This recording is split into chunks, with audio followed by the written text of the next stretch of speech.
మనం చేసే డైలీ యాక్టివిటీస్లో ఏ యాక్టివిటీస్ వల్ల మన లంగ్స్ డ్యామేజ్ అవుతూ ఉంటాయి? ప్రాపర్ ఎక్సర్సైజ్ చేయకపోవడం వల్ల మనకి లంగ్స్ ఇష్యూస్ వచ్చే ఛాన్స్ ఉండొచ్చు. సిగరెట్, హుక్కా, వేప్ ఈ మూడిట్లో ఏది డేంజరస్ అండ్ ఏది సేఫ్? ఏదైనా డేంజరే అండి. అంటే ఆల్రెడీ స్మోకింగ్ హ్యాబిట్స్ లేని వాళ్ళు ఏ టైప్ ఆఫ్ స్మోకింగ్ని అలవాటు చేసుకున్నా మంచిది.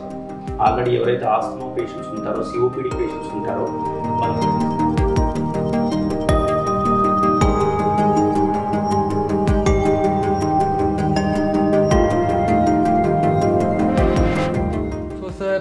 వర్షాకాలంలో బేసిక్గా లంగ్స్ హెల్త్ని కాపాడుకోవడానికి తీసుకోవాల్సిన జాగ్రత్తలు ఏంటి సార్? ఆ ఇన్ఫెక్షన్స్ కానీ లేదంటే ఆ ఎగ్జాసర్బేషన్స్ రాకుండా ప్రివెంట్ చేసుకోవచ్చు. వచ్చినా కూడా అవి తీవ్రత తక్కువ ఉండేలాగా ఉంటుంది. హలో ఎవ్రీవన్, ఎలా ఉన్నారు? నేను మీ Varun from the health expert. ఈ మధ్య మనం చూసుకుంటే చాలామంది టీనేజర్స్కి 16 ఇయర్స్కే లంగ్స్ డ్యామేజ్ అయిపోతున్నాయి. సో మనకి చాలా డౌట్స్ రావచ్చు, లైక్ వీళ్ళకి ఇంత యంగ్ ఏజ్లోనే లంగ్స్ ఎందుకు డ్యామేజ్ అయిపోతున్నాయి, అండ్ ఏ యాక్టివిటీస్ చేయడం వల్ల వీళ్ళకి లంగ్స్ డ్యామేజ్ అయిపోతున్నాయి, అండ్ వీటిని క్యూర్ చేయవచ్చా, ఒకవేళ క్యూర్ చేస్తే ఎలా క్యూర్ చేయవచ్చు, ఇలా చాలా డౌట్స్ వస్తూ ఉంటాయి. సో మన డౌట్స్ని క్లారిఫై చేయడానికి, ఇంకా మనకి సొల్యూషన్ ఇవ్వడానికి మన ముందు ఉన్నారు doctor Satish Reddy, who is consultant pulmonologist in Care hospital, Hitech City. Hello sir. So sir, నా క్వశ్చన్ ఏంటంటే, మనం చేసే డైలీ యాక్టివిటీస్లో ఏ యాక్టివిటీస్ వల్ల మన లంగ్స్ డ్యామేజ్ అవుతూ ఉంటాయి? అదే అండి, మనకు మెయిన్గా వచ్చేసి స్మోకింగ్ వల్ల మనకి మెయిన్గా లంగ్స్ మీద సిఓపిడి అంటారు. ఎవరైతే క్రానిక్ ఎక్స్పోజర్ అవుతారో వాళ్ళకి లంగ్స్లో డ్యామేజ్ అయిపోయి సిఓపిడి, ఎంఫైసీమా, క్రానిక్ బ్రాంకైటిస్ వచ్చే ఛాన్స్ ఉంటుంది. అంతేకాకుండా ఎవరైతే లాంగ్ టర్మ్ స్మోకింగ్ చేస్తారో వాళ్ళకి లంగ్ క్యాన్సర్ కూడా వచ్చే ఛాన్స్ ఉంటుంది. అంతేకాకుండా ఎవరైతే స్మోకింగ్ చేస్తారో ఆల్రెడీ ఆస్తమా ఉన్న వాళ్ళకి ఆస్తమా ట్రిగ్గర్ అయ్యి ఎగ్జాసర్బేషన్ కూడా వచ్చే ఛాన్స్ ఉండొచ్చు. అంతేకాకుండా ఈ స్మోకింగ్ వల్ల మనకి మన బాడీలో ఇమ్యూనిటీ తగ్గిపోయి మనకు రెస్పిరేటరీ ఇన్ఫెక్షన్స్ కూడా వచ్చే ఛాన్స్ ఉండొచ్చు. అంతేకాకుండా మనకు అదర్ యాక్టివిటీస్, ఎయిర్ పొల్యూషన్ అంటాం. మనకు ఈ రొటీన్ ఇండోర్ కానీ అవుట్డోర్ పొల్యూషన్ వల్ల కానీ, ఈ వెహికల్స్ నుంచి వచ్చే పొల్యూషన్ వల్ల కానీ మనకి లంగ్స్ మీద ఎఫెక్ట్ అవ్వడం జరుగుతుంది.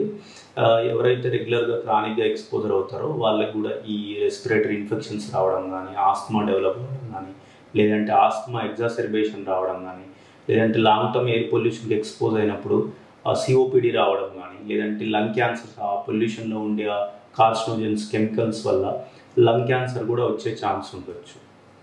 అంతేకాకుండా పూర్ ఎక్సర్సైజ్ అంటాం. ఎవరైతే చాలామంది ప్రాపర్గా ఎక్సర్సైజ్ చేయకపోవడం వల్ల లంగ్ హెల్త్ కూడా ప్రాపర్గా మెయింటైన్ అవ్వదు. దానివల్ల కూడా మనకి లంగ్స్ ఇష్యూస్ వచ్చే ఛాన్స్ ఉండొచ్చు. అంతేకాకుండా ఎప్పుడైతే ఈ ఫ్లూ సీజన్, మనకి జనరల్గా ఈ రైనీ మాన్సూన్, వింటర్ సీజన్లో మనకి ఫ్లూ, రెస్పిరేటరీ ఇన్ఫెక్షన్స్ వచ్చే ఛాన్స్ ఎక్కువ ఉంటుంది. ఎప్పుడైతే ఈ ఇన్ఫెక్షన్ ఛాన్స్ ఉందో చాలామందికి అలాగే క్రౌడీ ప్లేసెస్ మాస్క్ పెట్టుకోకుండా వెళ్ళడం ద్వారా కానీ, లేదంటే ఫంక్షన్స్, గ్యాదరింగ్స్కి వెళ్ళడం ద్వారా కానీ మనకి లంగ్స్ మీద ఈ రెస్పిరేటరీ ఇన్ఫెక్షన్స్ వచ్చే ఛాన్స్ ఉంటుంది.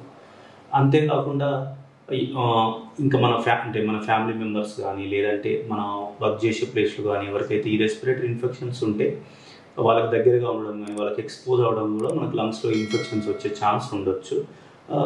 ఇన్ఫెక్షన్స్ కానీ, లేదంటే ఆల్రెడీ ఆస్తమా కానీ, సిఓపిడి ప్రాబ్లమ్స్ ఉన్న వాళ్ళకి కానీ ఆ ప్రాబ్లమ్స్ అగ్రవేట్ అయ్యి ఎగ్జాసర్బేషన్స్ వచ్చే ఛాన్స్ ఉండొచ్చు. అంతేకాకుండా పూర్ న్యూట్రిషన్, ఎవరైతే ప్రాపర్ ఫుడ్ హ్యాబిట్స్ లేవో వాళ్ళకి ఇమ్యూనిటీ తక్కువ ఉండడం వల్ల కానీ, లేదంటే డయాబెటీస్, అదర్ కోమార్బిడ్స్ అంటాం. ఎవరైతే స్టిరాయిడ్స్ కానీ, అదర్ మనకు ఇమ్యూనిటీ తగ్గించే మెడిసిన్, ఇమ్యూనోసప్రెసెంట్స్ అంటాం, అవి తీసుకునే వాళ్ళకి ప్రాపర్ హెల్దీ డైట్ మెయింటైన్ చేయకపోవడం వల్ల వాళ్ళకి ట్యూబర్క్లోసిస్ ఇన్ఫెక్షన్ రావడం కానీ, లేదంటే ఫంగల్ ఇన్ఫెక్షన్స్ రావడం కానీ, లేదంటే అదర్ బ్యాక్టీరియల్ ఇన్ఫెక్షన్ వచ్చే ఛాన్స్ కూడా ఉంటుంది. ఇంకోటి మనకు ఒబేసిటీ అంటాం. ఎవరైతే ప్రాపర్ ఎక్సర్సైజ్ చేయకపోవడం వల్ల, డైట్ మెయింటైన్ చేయకపోవడం వల్ల ఒబీస్ ఉంటారో వాళ్ళకి అబ్స్ట్రక్టివ్ స్లీప్ ఆప్నియా అనే ప్రాబ్లం రావచ్చు. అంతేకాకుండా వాళ్ళకి ఇన్ఫెక్షన్స్ వచ్చే రిస్క్ ఎక్కువ ఉంటుంది, లేదా ఇన్ఫెక్షన్స్ వచ్చినా కూడా వాళ్ళకి తీవ్రత పెరిగే ఛాన్స్ ఉంటుంది. అంతేకాకుండా కొద్దిమందికి జెనెటిక్స్ ఫ్యాక్టర్స్ వల్ల కానీ అలా కూడా కొద్దిమందికి ఇన్ఫెక్షన్ వచ్చే ఛాన్స్ ఉండొచ్చు. సో సార్, ఇప్పుడు కొత్తగా చూసుకుంటే కొత్త ట్రెండ్స్ వస్తున్నాయి స్మోకింగ్లో, కేటగిరీస్ లాగా, లైక్ హుక్కా, వేప్. సో వీటిలో ఏది బెటర్ అంటారు, ఏది బెటర్ ఆప్షన్ అంటారు? సో ఇక్కడ మనం కంపారిజన్ చేసుకుంటే సిగరెట్, హుక్కా, వేప్ ఈ మూడిట్లో ఏది డేంజరస్ అండ్ ఏది సేఫ్? మనకి ఈ మధ్య చూస్తున్నామండి, ఈ యంగ్ అడల్ట్స్, యంగ్ ఏజ్ వాళ్ళలో కానీ యంగ్ అడల్సెంట్స్లో కానీ ఈ మనకు హుక్కా కానీ ఈ సిగరెట్స్ యూసేజ్ పెరిగింది చాలా వరకు. మనం బయట మీడియాలో కానీ రొటీన్గా చూస్తున్నాము. మనకు తెలుసు స్మోకింగ్ వల్ల చాలా రిస్క్ ఫ్యాక్టర్స్ ఉంటాయి. కామన్గా లంగ్ క్యాన్సర్, సిఓపిడి ఇవన్నీ రావచ్చు. నెక్స్ట్ మన స్మోకింగ్ గురించి రెగ్యులర్గా డిస్కషన్ జరుగుతూనే ఉంటుంది. నెక్స్ట్ వచ్చేసి మనకు హుక్కా అండ్ ఈ సిగరెట్స్. హుక్కా అంటే ఏముండదండి, ఆల్మోస్ట్ అందులో కూడా టొబాకోనే ఉంటుంది. అది మనకి చార్కోల్ అండ్ చార్కోల్ బర్నింగ్ ద్వారా చార్కోల్ ద్వారా టొబాకోని బర్న్ చేసి మనకు పైప్ లా ఉంటుంది, దాని నుంచి ఇన్హేల్ చేస్తారు. సో సిగరెట్ తాగితే ఎన్ని రిస్క్ ఫ్యాక్టర్స్ ఉంటాయో ఆల్మోస్ట్ హుక్కా కూడా సిమిలర్ రిస్క్ ఉంటుంది. సో సిగరెట్స్ కంటే హుక్కా ఏం సేఫ్ కాదు. చెప్పాలంటే ఇంకా హుక్కా వల్ల డేంజర్ ఎక్కువ సిగరెట్ కంటే కూడా. ఎందుకంటే మన హుక్కా వీళ్ళు ఏం చేస్తారంటే కంటిన్యూగా చేస్తుంటారు, అది ఒక సెషన్స్ లా పెట్టుకుంటారు. Over half an hour, over 1 hour అట్లా కంటిన్యూ చేస్తుంటారు. సో ఐడియల్గా చెప్పాలంటే వాళ్ళు ఒక 1 అవర్ హుక్కా సెషన్ ఆ స్మోక్ ఇన్హలేషన్ అనేది 100 to 200 టైమ్స్ హయ్యర్ దాన్ మనకు ఒక సిగరెట్ వల్ల వచ్చే స్మోక్ కంటే 100 to 200 హయ్యర్ స్మోక్ను ఒక హుక్కా సెషన్ 1 అవర్ చేసుకోవడం ద్వారా మనం ఇన్హేల్ చేసుకుంటారు. ఇంకా చెప్పాలంటే మనకి సిగరెట్ కన్నా హుక్కా వల్ల ఇంకా డేంజర్, మనకు రిస్క్ ఎక్కువనే ఉంటాయి. సో అనదర్ థింగ్ ఈజ్ ఈ సిగరెట్స్. చాలామంది ఇప్పుడు చూస్తున్నాము, అదేదో ఈ సిగరెట్స్ మీద కొద్దిగా నియంత్రణ తక్కువ ఉంది, చాలామంది వాడుతున్నారు.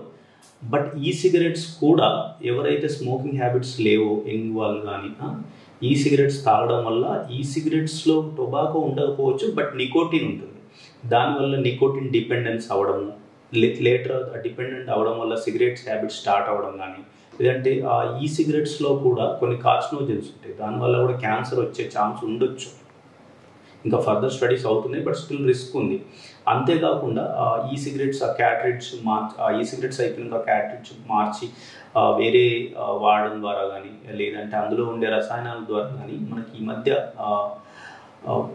వేపింగ్ అసోసియేట్ లంగ్ డిసీజ్ అంటాం. అంటే మనకు ఆల్మోస్ట్ ఏఆర్డిఎస్ లాగా లంగ్స్ ఏఆర్డిఎస్ డెవలప్ అయ్యి సో మనకి ఐసీయూ అడ్మిషన్స్, వెంటిలేటర్ వెళ్ళే రిస్క్ కూడా ఉంటుంది. చాలా కాకపోతే మనకు ఒకటి ఏంటంటే చాలా అరుదుగా కొన్ని కంట్రీస్లో ఎవరైతే క్రానిక్ స్మోకర్స్ ఉంటారో వాళ్ళకి ఈ సిగరెట్స్ను స్మోకింగ్ సెషన్లో వాడుతున్నారు. బట్ అది కూడా ఎంత యూస్ఫుల్ అనేది మనం చెప్పలేము. బికాస్ మనకి ఈ సిగరెట్స్ యొక్క క్రానిక్గా వాడడం వల్ల దానివల్ల వచ్చే ఆ ఎఫెక్ట్స్ మీద ఇంకా పూర్తిగా మనకు స్టడీస్ లేవు. బట్ ఒకటి మాత్రం నేను చెప్పగలను, ఏ టైప్ ఆఫ్ స్మోకింగ్ అయినా, ఐదర్ సిగరెట్స్ కానీ మన హుక్కా కానీ ఈ సిగరెట్స్ కానీ ఏదైనా డేంజరే అండి. నాన్ స్మోకర్స్ అంటే ఆల్రెడీ స్మోకింగ్ హ్యాబిట్స్ లేని వాళ్ళు ఏ టైప్ ఆఫ్ స్మోకింగ్ను అలవాటు చేసుకున్నా మంచిది కాదు. ఓకే సార్, సపోజ్ ఇప్పుడు నేను స్మోకింగ్ మానేసాను సార్. మానేసిన తర్వాత అది క్యూర్ అవుతుందా, అది ఆటోమేటిక్గా క్యూర్ అవుతుందా, లేకపోతే నేను ఏమైనా ట్రీట్మెంట్ తీసుకోవాలా? ఒకవేళ క్యూర్ అయ్యేదే అనుకోండి, ఎన్ని ఇయర్స్లో, ఎంత టైంలో అది రికవర్ అవ్వచ్చు? అంటే నాన్ స్మోకర్ లాగా అవ్వచ్చా? ఒకవేళ అయితే ఎలా అవ్వచ్చు? మనకి మనం స్మోకింగ్ స్టార్ట్ చేసినాక స్మోకింగ్ సెసేషన్ అంటాం. ఆ స్మోకింగ్ అనేది ఎప్పుడు స్టాప్ చేసినా మనకు హెల్త్ మీద బెనిఫిట్ అండి. అంటే అసలు స్టార్ట్ చేయకపోవడం ఇంకా మంచిది, స్టార్ట్ చేశాక ఎప్పుడు స్టాప్ చేసినా కూడా మన హెల్త్కి మంచిదే. అంటే ఒకవేళ స్మోకింగ్ సెసేషన్ మనకు స్మోకింగ్ స్టాప్ చేసిన తర్వాత మనకి ఓవరాల్ వెల్బీయింగ్ బెటర్ అవుతుంది, ఓవరాల్ హెల్త్ బెటర్ అవుతుంది. అంతేకాకుండా విత్ టైంతో పాటు మనకు ఓవరాల్ అంటే డెత్ అయ్యే ఛాన్స్ అంటే మీన్స్ ఎర్లీ డెత్స్ అనేవి తగ్గుతాయి. మనకు లంగ్ ఫంక్షన్ బెటర్ అవుతుంది, కార్డియోవాస్కులర్ ఫంక్షన్ బెటర్ అవుతుంది. అంతేకాకుండా క్యాన్సర్స్ వచ్చే ఛాన్స్ తగ్గుతుంది. అంతేకాకుండా మనకి రిప్రొడక్టివ్ సిస్టమ్ అంటాం, అంటే పిల్లలు పుట్టే ఛాన్స్ కానీ, లేదంటే కొద్దిమంది ఉమెన్ కూడా సిగరెట్ స్మోక్ చేస్తుంటారు, మేల్ చేస్తుంటారు, ఎవరికైనా కూడా పిల్లలు పుట్టే ఛాన్స్ కూడా బెటర్ అవుతుంది. దానికి ఎఫెక్ట్స్ ఎలా ఉంటాయి? మనకి లంగ్స్లో వచ్చేసి ఒకవేళ స్మోకింగ్ సెసేషన్ తర్వాత సిఓపిడి వచ్చే ఛాన్స్ తగ్గుతుంది. ఒకవేళ సిఓపిడి ఆల్రెడీ ఉన్న వాళ్ళలో కూడా మనకి స్మోకింగ్ సెసేషన్ చేయడం వల్ల ఆ సిఓపిడి తీవ్రత తగ్గుతుంది, ఆ లంగ్ ఫంక్షన్ డిక్లైన్ రేటు కూడా మనకు తగ్గుతుంది. అంతేకాకుండా స్మోకింగ్ సెసేషన్ చేశాక మనకి 1 month to 12 months లోపు మనకు సిమ్టమ్స్, కాఫ్ కానీ, బ్రీతింగ్ ప్రాబ్లం కానీ, వీజింగ్ కానీ అవి కూడా తగ్గుతుంది. అంతేకాకుండా మనకి లంగ్ క్యాన్సర్ వచ్చే రిస్క్ కూడా తగ్గుతుంది. మనకి ఒక సిగరెట్ స్మోకింగ్ ఆపేసాక 10 to 15 years తర్వాత మనకి లంగ్ క్యాన్సర్ వచ్చే రిస్క్ ఆల్మోస్ట్ 50% తగ్గిపోతుంది. అంతేకాకుండా మనకి ఆస్తమా కానీ అదర్ రెస్పిరేటరీ ఆస్తమా ట్రిగ్గర్ అవ్వడం కానీ ఆస్తమా ఎగ్జార్బేషన్స్ అవి వచ్చే ఛాన్స్ తగ్గడం కానీ రెస్పిరేటరీ ఇన్ఫెక్షన్స్ వచ్చే ఛాన్స్ తగ్గడం కానీ జరుగుతుంది. లంగ్ ఫంక్షన్ కూడా బెటర్ అవుతుంది. అంతేకాకుండా కార్డియాక్ రిలేటెడ్ చూసుకున్నా కూడా మనకి హార్ట్ అటాక్ వచ్చే ఛాన్స్ ఆఫ్టర్ 1 to 2 years వరకు డ్రాస్టికల్లీ తగ్గిపోతుంది. మనకు అదర్ కార్డియోవాస్కులర్ మనకు గుడ్ కొలెస్ట్రాల్ పెరిగే ఛాన్స్ పెరుగుతుంది. అదర్ ప్రీమేచ్యూర్ హార్ట్ అటాక్ రావడం కానీ లేదంటే అథెరోస్క్లెరోసిస్ కానీ పెరిఫెరల్ ఆర్టరియల్ డిసీజ్ ఇట్లాంటి డిసీజ్ వచ్చే ఛాన్స్ కూడా మనకు టైంతో పాటు తగ్గిపోతుంది. అంతేకాకుండా ఈ మనం స్మోకింగ్ సెసేషన్ తర్వాత ఆల్మోస్ట్ 12 types ఆఫ్ క్యాన్సర్స్ మనకు వచ్చే ఛాన్స్ తగ్గుతుంది. ఆఫ్టర్ 10 years మనకి ఓరల్ క్యాన్సర్ కానీ మనకి థ్రోట్ క్యాన్సర్ కానీ లారింగ్స్ క్యాన్సర్ కానీ వచ్చే ఛాన్స్ ఆల్మోస్ట్ 50% తగ్గిపోతుంది. ఆఫ్టర్ 20 years ఆల్మోస్ట్ 100% తగ్గిపోతుంది. ఈ స్ట్రోక్ వచ్చే కానీ న్యూరలాజికల్ ప్రాబ్లమ్స్ ఆ స్ట్రోక్ వచ్చే ఛాన్స్ కూడా తగ్గిపోతుంది. సో వర్షాకాలంలో బేసిక్గా వచ్చే లంగ్స్ ప్రాబ్లమ్స్ ఏంటి సార్? మనకి మాన్సూన్ స్టార్ట్ అయింది. మనకి మాన్సూన్ వర్షాకాలంలో కామన్గా మనకి రెస్పిరేటరీ వైరల్ ఇన్ఫెక్షన్స్ వచ్చే ఛాన్స్ చాలా ఎక్కువ ఉంటుంది. అంతేకాకుండా ఈ వర్షాకాలంలో హ్యూమిడిటీ వల్ల ఫంగస్ పెరిగిపోయి మనకి ఫంగల్ ఇన్ఫెక్షన్స్ రావచ్చు, లేదంటే రొటీన్ వెదర్ చేంజ్ వల్ల రొటీన్ బ్యాక్టీరియల్ ఇన్ఫెక్షన్ కూడా రావచ్చు. అంతేకాకుండా ఫంగల్ ఎలిమెంట్స్ వల్ల కానీ లేదంటే బ్యాక్టీరియల్ ఇన్ఫెక్షన్స్ వల్ల కానీ ఆల్రెడీ ఎవరైతే ఆస్తమా పేషెంట్స్ ఉంటారో సిఓపిడి పేషెంట్స్ ఉంటారో వాళ్ళకి ఆ డిసీజ్ తీవ్రత పెరిగే ఛాన్స్ ఉంటుంది.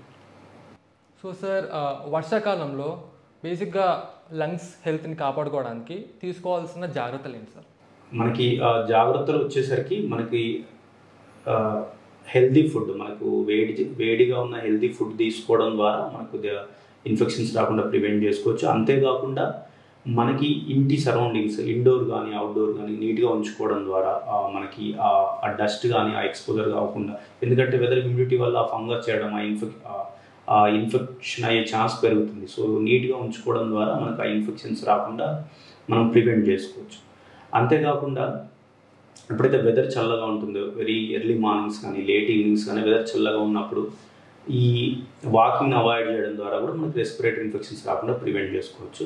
అంతేకాకుండా ఎవరికైతే ఇన్ఫెక్షన్ వస్తుందో వాళ్ళు ఇంట్లోనే ఉండి అదర్కి ఎక్స్పోజ్ అవ్వకుండా వాళ్ళు కట్టడి చేసుకోవడం ద్వారా అదర్స్కి ఇన్ఫెక్షన్ రాకుండా ప్రివెంట్ చేసుకోవచ్చు. అంతేకాకుండా పిల్లలు ఎవరైనా ఇంట్లో ఇన్ఫెక్ట్ అవుతారో వాళ్ళని స్కూల్కి పంపించకుండా ఇంట్లో ఉంచడం ద్వారా అదర్ పిల్లలకి ఎఫెక్ట్ కాకుండా మనం ప్రివెంట్ చేసుకోవచ్చు. అంతేకాకుండా తప్పనిసరిగా బయటకు వెళ్ళాల్సి వస్తే ఆ మాస్క్ పెట్టుకోవడం ద్వారా కూడా మనకి క్రౌడ్ ప్లేస్కి వెళ్ళాల్సి వస్తే మాస్క్ పెట్టుకోవడం ద్వారా ఆ ఇన్ఫెక్షన్స్ ఒకరి నుంచి ఒకరికి స్ప్రెడ్ కాకుండా ప్రివెంట్ చేసుకోవచ్చు.